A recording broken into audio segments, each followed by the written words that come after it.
My self Shahid Abbasi. तो स्वागत है आपका हमारे अब्बासी मेडिकल लाइन नॉलेज में। तो आज हम शुरू करने वाले हैं सेल चैप्टर। तो कल जो हमने क्वेश्चन करे थे तो हम उससे रिलेटेड ये टॉपिक कर रहे हैं। तो हमारे चैप्टर का नाम है cell the structural and functional unit of life. तो हम अभी बेसिक इंट्रोडक्शन ही है चैप्टर का।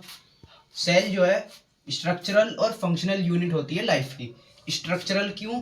क्योंकि हमारी बॉडी सेल से ही मिलकर बनी हुई है, हमारी बॉडी का स्ट्रक्चर सेल से ही मिलकर बना है। फंक्शनल इसलिए हमारी बॉडी की जितनी भी मेटाबॉलिक रिएक्शंस होती हैं वो सेल में ही होती है। और यूनिट इसलिए क्योंकि ये सबसे छोटी यूनिट है, इसी से ही मिलकर इसी से ही रिपीट हो करके हमारी पूरी बॉडी बनी हुई है। तो शुरू करते हैं। तो रॉबर्ट हुक नाम का एक साइंटिस्ट था जिसने 1665 में सेल की डिस्कवरी करी थी। और यहाँ पे एक मेन बात यह है, रॉबर्ट हुक ने जो सेल की डिस्कवरी करी थी वो डेड सेल की करी थी। अब कैसे करी थी ये जान लेते हैं। उन्होंने लिया था एक प्लांट जिसका नाम है ओक प्लांट। उन्होंने ओक प्लांट के कॉर्क सेल पर स्टडी की। तो उन्हें क्या दिखा? उन्हें दिखा हनीकॉम्ब लाइक स्ट्रक्चर, यानी कि मधुमक्खी के छत्ते जैसा स्ट्रक्चर, इस तरीके का स्ट्रक्चर दिखा।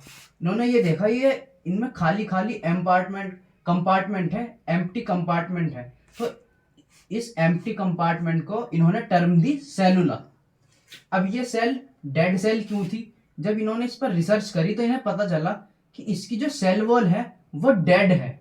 इसकी सेल वॉल थी जो वो डेड थी, इसलिए इन्होंने सबसे पहला क्रेडिट जाता है सेल की डिस्कवरी करने का रॉबर्ट हुक को।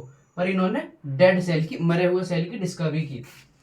फिर इनके 9 साल बाद, रॉबर्ट हुक के 9 साल बाद यानी 1674 में एक साइंटिस्ट आया जिनका नाम था एंटोन वॉन लीeuwenhoek।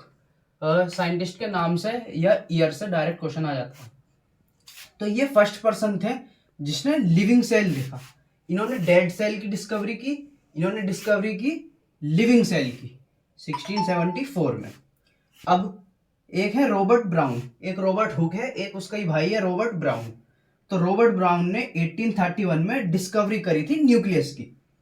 तो ये हो गई बेसिक बात। और एक और बात जो एनसीईआरटी में बार बार घुमा के दे रखी है उसको भी यही पढ़ लेते हैं कि माइक्रोस्कोप में एडवांसमेंट हुई थी 1950s में। यानी 1950s के बाद माइक्रोस्कोप में ऐसे एडवांसमेंट होने लगे कि हम सेल के माइन्यूट यानी छोटी छोटी डिटेल को भी जानने लगे, जैसे structure of ribosome, structure of cell membrane. ये सेल से भी छोटे हैं। इससे पहले हमने कुछ बेसिक बात पढ़ी, अब भी थोड़ी बेसिक है, फिर हमारा इंट्रो खत्म हो जाएगा। तो देखो क्या लिखा है।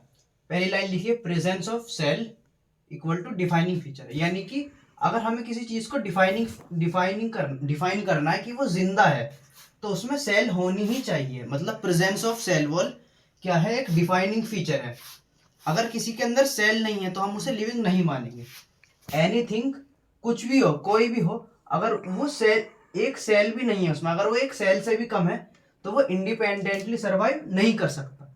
मतलब जैसे हमारे पास 2 सेल होती हैं, यूनिसेलुलर, मल्टीसेलुलर।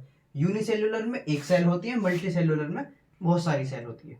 तो यूनिसेलुलर इसके पास एक सेल तो है, एक सेल है, तो ये इसी एक सेल से सर्वाइव कर सकता है इंडिपेंडेंटली और परफॉर्म कर सकता है, यानी कर सकता है सारे एसेंशियल फंक्शन। और ह्यूमन के केस में अलग अलग सेल्स होती हैं और उन अलग अलग सेल्स का अलग अलग टास्क होता है। जैसे कि हमें डाइजेशन करना है उसके लिए अलग सेल है, हमें रेस्पिरेशन करना है उसके लिए अलग सेल है।